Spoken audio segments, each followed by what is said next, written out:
Do you need a way to track your MSTY or any other ETF position to find out what your real average price per share is because you don't have an easy way to do that? Well, this video might be for you. I'm going to go over my sheet, and I'm also going to show what the download looks like and how to make a copy.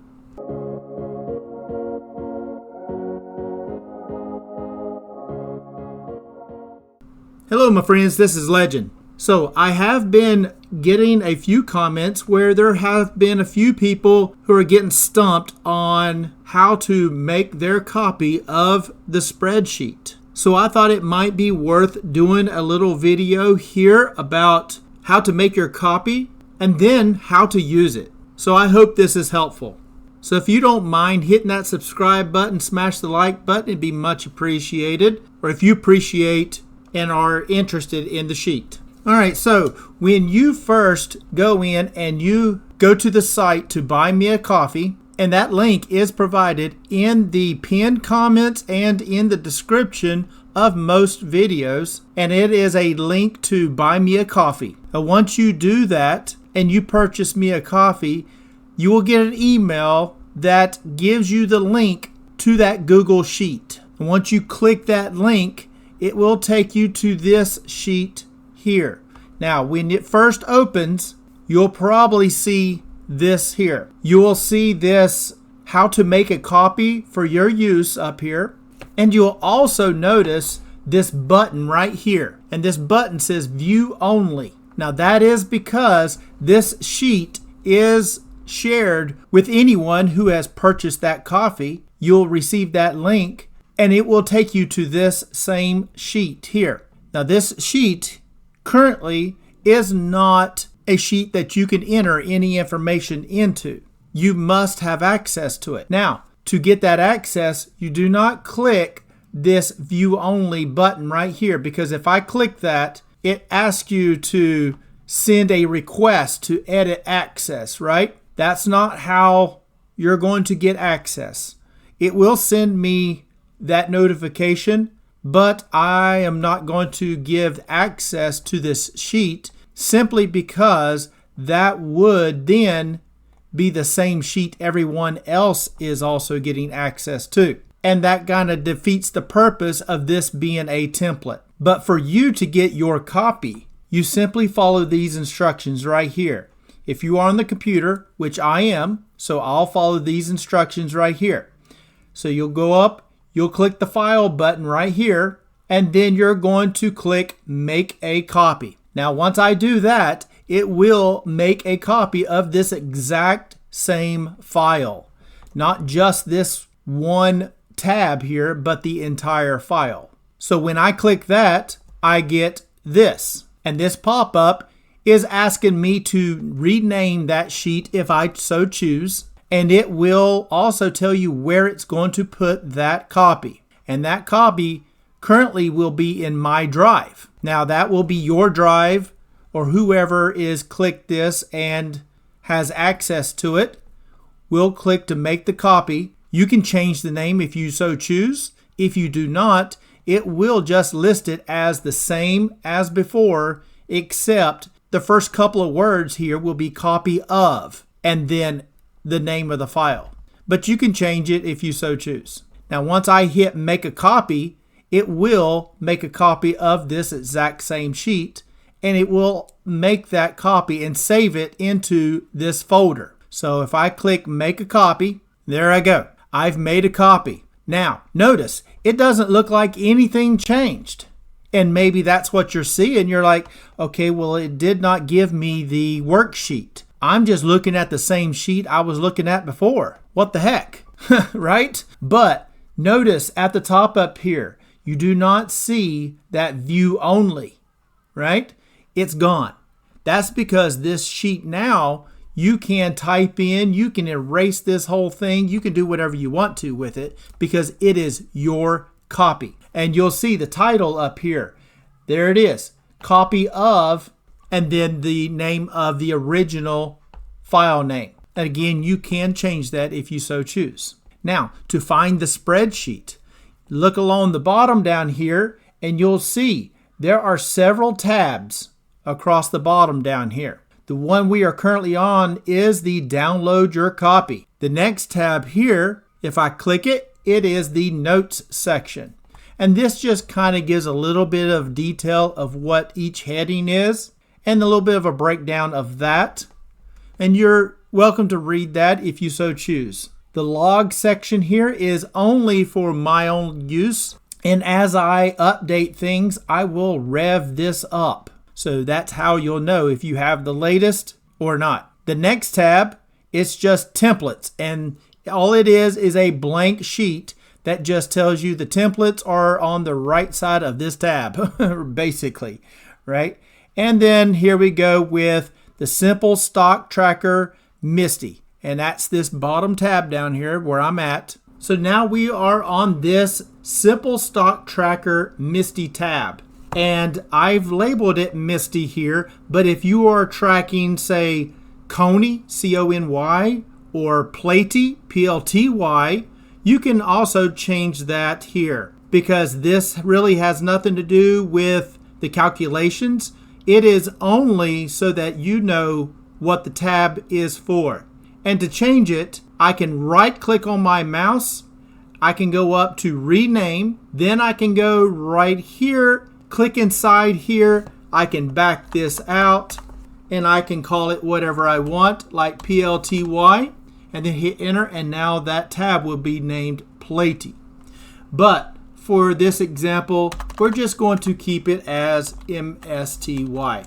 And there you go. So that's where the actual sheet is at. It is on this tab here. Then I do have in purple over here, I do have a couple of tabs. This just saying that the sheets to the right of this tab is the examples. And I have an example one right here. Now this is not my current position of MSTY, but it is an example for you to use if you're just needing to get a visual of what the information is to look like when you go to enter it, like the date, the price, and the number of shares, right? And the distribution is the date, the distribution per share amount, and then how many eligible shares you had. And honestly, that is the only things that you need to fill out outside of placing the stock ticker name right here. And this is the stock ticker symbol, which in our case is MSTY for the Yieldmax MSTY High Yield ETF. And you would enter whatever ticker you're tracking into this cell here. So that's the example there. But like I said, this is the sheet you would use, and you would enter in your information into this sheet starting with the ticker symbol. Once you enter that ticker symbol into this sheet, and I can enter in whatever I want, and we'll keep it with MSTY. And once I hit enter, it will give me the current price, and you'll see that pop up right there. Now, if I was doing Platy, it would be PLTY, and I can hit enter, and boom. It gives me that current price, and if it's after hours or during non-market hours, it will be the last closing price. So now we'll just quickly go over a little example of what it looks like to enter in the information. Okay, so now let's just go over how to enter the information into the spreadsheet. We'll show how to enter if you buy the stock or ETF, how to enter in your distribution. If you sell shares, how do you enter that into this sheet? And then how do you enter the information in if you have drip on? Okay, so first we're going to show how to enter just buying the ETF or stock. And again, the first thing you would do, of course, when you get your sheet is to enter your ticker symbol. So for this one, I'm going to enter in MSTY, MSTY. And as you can see, the current price at the time of this recording shows the last price being $20.64. Now, to enter in that amount that you have purchased, and you can go through, and if you've made several purchases by the time that you got this sheet, and you've already made, say, 4 or 5 purchases, you can go ahead and enter those dates into here, those buy prices, and the number of shares that you purchased for each one, just so that you have the full actual purchases that you've made. But again, I'm just doing this as an example, so you would enter in as many as you have made purchases of. And for this made up example, we're going to say that we did purchase MSTY on June the 2nd of 2025. And we're just going to make up a price and say that we purchased those shares at $21. And we ended up buying a total of 200 shares. So it will do the calculation. It will show the capital that it cost you. It will enter that capital up here, and this will run as a total running capital that you have spent. It will also calculate your purchased price per share. And since we only have that one purchase, it is $21 for the average for those 200 shares. Now let's just say that we made another purchase, and we purchased those on 6/3 of 2025, and we got those at a better price. And again, these are all made up prices, as this is just an example of how to enter the information. And we're going to make that price up at $20 and say since that price dropped, we bought 300 shares at that price. So that gave us an average of $20.40. Total capital spent, this added together is at $10,200 with a total of 500 shares. Now, since we have not entered any kind of distribution into this sheet yet, the adjusted price per share is the same as your purchase price per share, because this only changes as you earn distributions to help offset this adjusted price per share, which is what I call your real average price. All right, so we know in June we did have a distribution, and I like to enter in the distribution date, not necessarily the pay date, but the distribution X date, right? And that X date was on 6/5 of 2025. And to get that distribution per share, we can look on the MSTY website and just quickly get what that actual price per share was on June the 5th for that X date. And here we go. We can see the X date being June the 5th, and that was $1.4707. So I'm not entering the pay date, I'm entering in the X date, and I'll tell you why here in a second. So we'll enter in $1.4707 into this cell, 1.4707. So how many shares are eligible for this distribution per share here? The easy way that I do it is this, since this is the X date, anything before this date, and I mean before it, right? So 6/4 and before would be eligible. So if I did have a purchase in here, say on 6/5 at 2025, and I bought those shares at a made up price here of say $19.80, and I got 100 shares at that one. Notice it does change my average. It does change all these numbers up here for a total number of 600 shares. But I entered this in just to show a little bit more of how to know which and how many shares to enter into this column. So the eligible shares for this distribution is anything before the X date. And since I entered the X date into this column, then it's easy and visually quick to notice which ones are eligible. So anything before 6/5. Well, I've got 600 shares, so I cannot necessarily enter 600 in here. I have to make sure that those are eligible shares. And here you can see I have the 200, 300, and 100, a total of 600. But are all of these before 6/5? Well, this one here is actually on 6/5, June the 5th. So those 100 shares, since it is not before June 5th, I cannot add and include these shares here. So I have to take that total and subtract out the ones that are not eligible. And this here is the one that would not be eligible. So instead of 600 shares, it would only be 500 shares. So I hope that makes sense of how to determine how many eligible shares you have so that it calculates the amount that you've earned correctly. And of course, you can always check your broker and platform that you use, and it should show how many eligible shares were paid out for that distribution rate. It's just you would have to wait until it actually shows up into your account before you could actually verify and confirm that you did do your math right here on the eligible number of shares.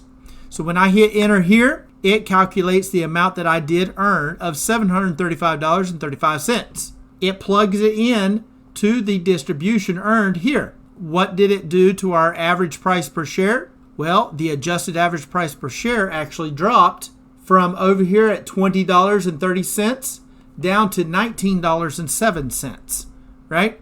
Because it is factoring in you did earn back $735.35, and it takes that into account and adjusts for that price per share. And then, of course, it does kick out and tell you exactly what your percentage that you've earned back. Because you've earned $700 out of the $12,000, you've earned 6% back. So I hope that kind of makes sense there. Now, what if you sell shares? How do you enter that into this sheet? Well, if you were to sell some shares and say after the distribution here, you decide, well, I'm going to go ahead and I'm going to sell off 100 shares. So on 6/6 of 2025, you ended up selling off 100 shares, and we'll just say, again, made up price, that it went up this day to $21 per share. Okay? So that is the price of that ETF at that time that you sold, $21. And you sold, say, on 100 shares. So to show that these are sold shares, you enter in a minus 100 because you are taking 100 shares out, right? Because if it's a positive number, it means you're adding, right? If you're taking the shares out of your account or out of your portfolio, then you need to subtract them out. So it's a minus 100 into this field. And when I hit enter, watch what happens here. Boom. Now look, capital spent, it's a minus 2,100. So instead of that 12,000 up here that was invested, you sold and you just captured back $2,100. So that gets subtracted off of your capital here. It did affect your buy price, right? Because now you have less shares, and it also factors in the amount that you actually did earn there. And of course, it does change your adjusted price per share as well, as it dropped it down to $18.69. So that's how you show if you sold some shares, because you could sell to help also bring down the price of your average as well. And that's another way that you can help to bring it down. But in the end, you still have to have shares to earn that distribution, right? But it is another option to do. Now, say you did have drip on. So let's just go ahead and we're going to remove this selling of the 100 shares, okay? That was the previous example. So now we're back up to that 600 shares at the $12,000 of capital spent. Now, we earned that distribution here of $735.35, 500 shares. Now, we're going to say we had drip on, so therefore that $735.35 would actually be used to purchase more MSTY. So your broker would take that amount and use it to purchase shares. Now, in order to know exactly how many shares it purchases, you may have to wait until the broker actually shows that in your account, because it will not be a whole number. It will be a combination of a whole number and fractional shares. So that number you will have to get once it shows up on your broker account. But just for this example, we can do a quick little calculation here, and we can just say that we're going to buy as many shares out of that $735.35, and we'll use a stock price of the existing price currently right now. And again, none of these numbers are real, okay? The prices aren't real, the share purchases aren't real, and the drip is not real here either. These are all examples to show you how you can enter it into your stock sheet tracker. So to find out how many shares we can actually earn with that, we can just pull up the calculator and find out. All right, so here we are on the calculator. So we can take the $735.35, divide that by the current price of 20.64, which will equal 35.6274. And again, this is why you would have to wait for your broker to show how many shares you actually did get, because it won't use every single penny. It will use as much as it can, but you may have a couple cents left over. But we'll just use up to 4 decimal places here. So let me move this calculator away, and we're going to show that drip. Now, if that was the X date, then with the pay date would be the next day here on 6/6. And we're going to say that your broker is on top of things, and as soon as the pay date hits, that's when it rolls. And again, that's up to the individual broker. It may execute on Friday, it may execute on Monday or Tuesday.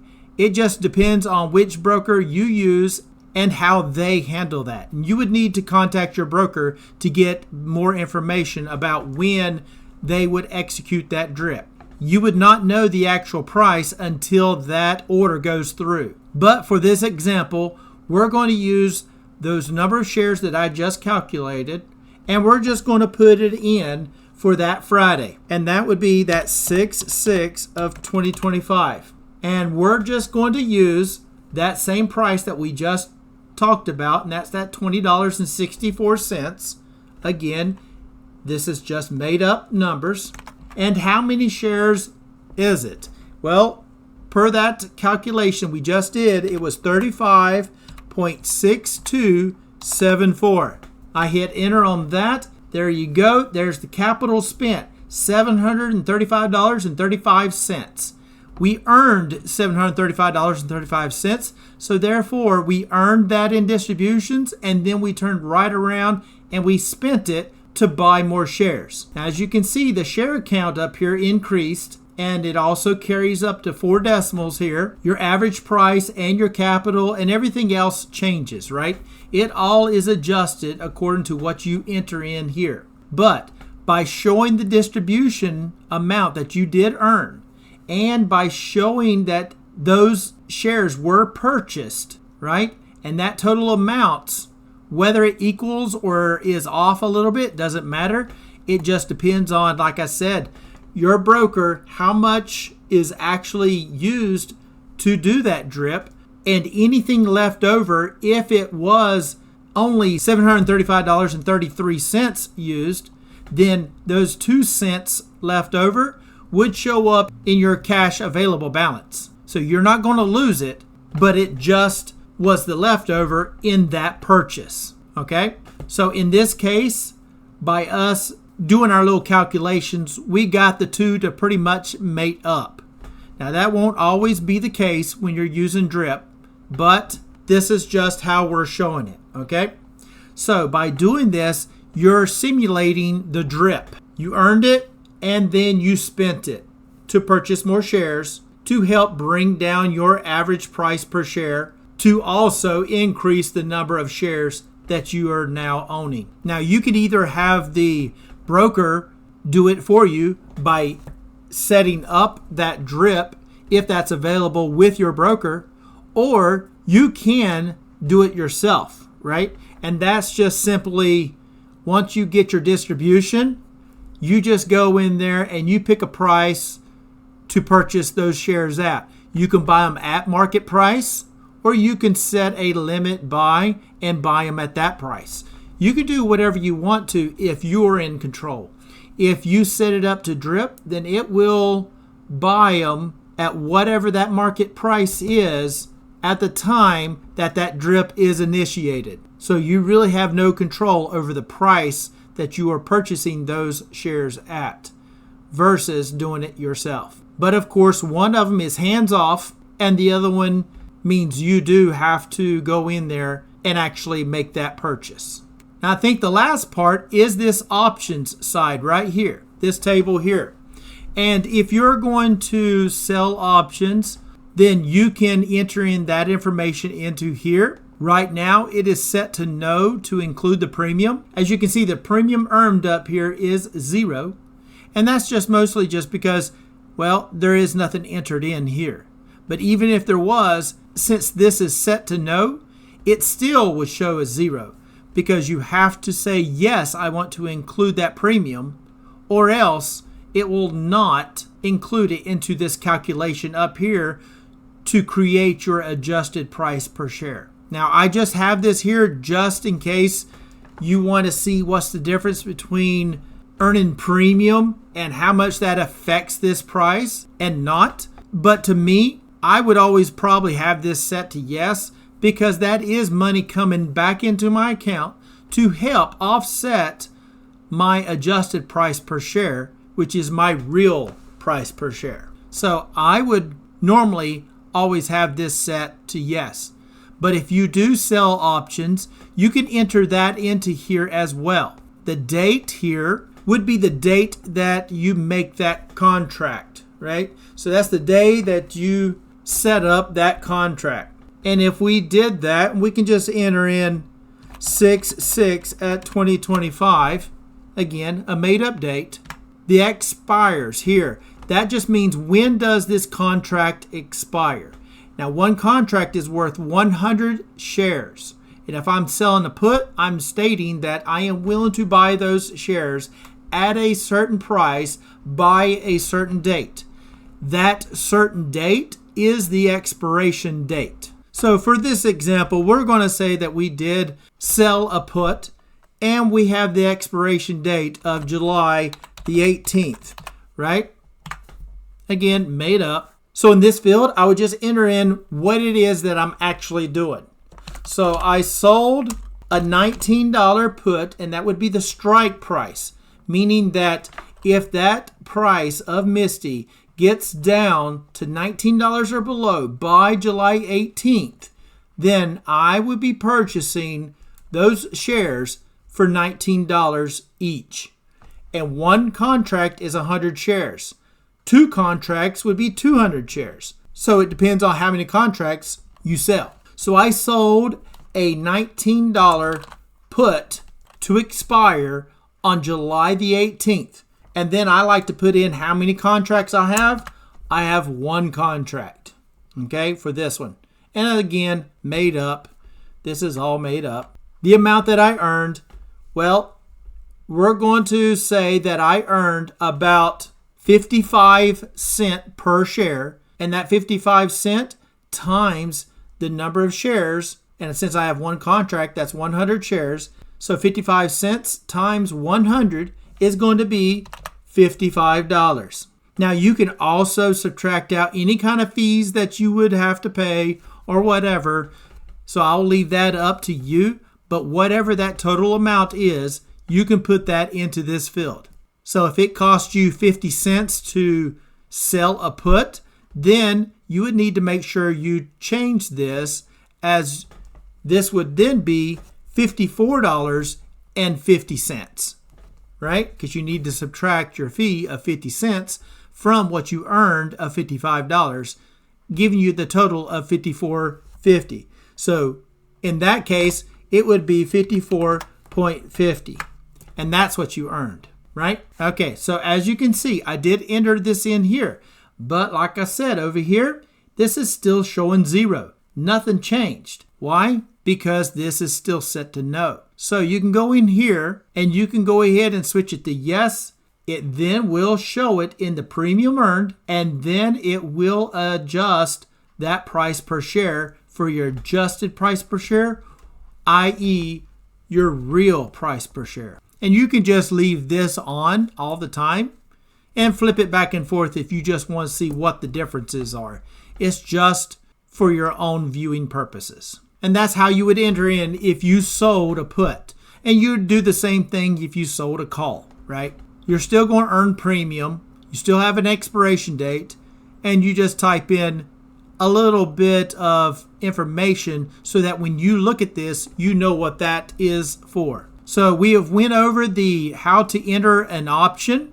We've entered in and also shown how to simulate the drip, how to sell shares, how to buy shares, and how all of that is entered in to this spreadsheet. We've also shown what the fields indicate here and the important ones, right? And for me, my most important one is the adjusted price per share. That is the one that's most important to me, because if that one gets down to zero, then I will have earned back all of my capital, and therefore all distributions from that point on will be free and clear and money/gains right into my pocket. And there's something about earning free money like that, because at that point, if MSTY goes down and down and down, as long as it is still paying out something in distributions, I am still earning. I've already earned back all of my capital, so therefore it's all free and clear anyway. If it is in a slump period and we're getting low distributions, that's okay. It could happen, but I can just sit there and just continually gain whatever they're going to pay out and hold it and wait for it to go back up. And as it goes back up, the distributions go back up. And the only thing's changing is the amount of money that I'm earning. Now, once this goes to zero, then all those distributions from that point on, if I do buy more shares, it's not coming out of my personal capital. It is Yieldmax's money that I'm using to build up my portfolio, to increase the number of shares so that my distribution payouts increase per pay period. Now I can move all of it over and buy shares with it at that point. I can use a percentage of it and use the other percent to buy something more stable, because MSTY is high risk. Or I can take and move all of it to something different. Or I can take a percentage into MSTY and the other percent to pay me so that I can pay bills or whatever I want. Now, because MSTY distributions are not stable, they're all over the place, right? I mean, you're not going to be able to write a budget using the income from MSTY, because it can be anything from, a few dollar distribution payment down to $1 or even lower.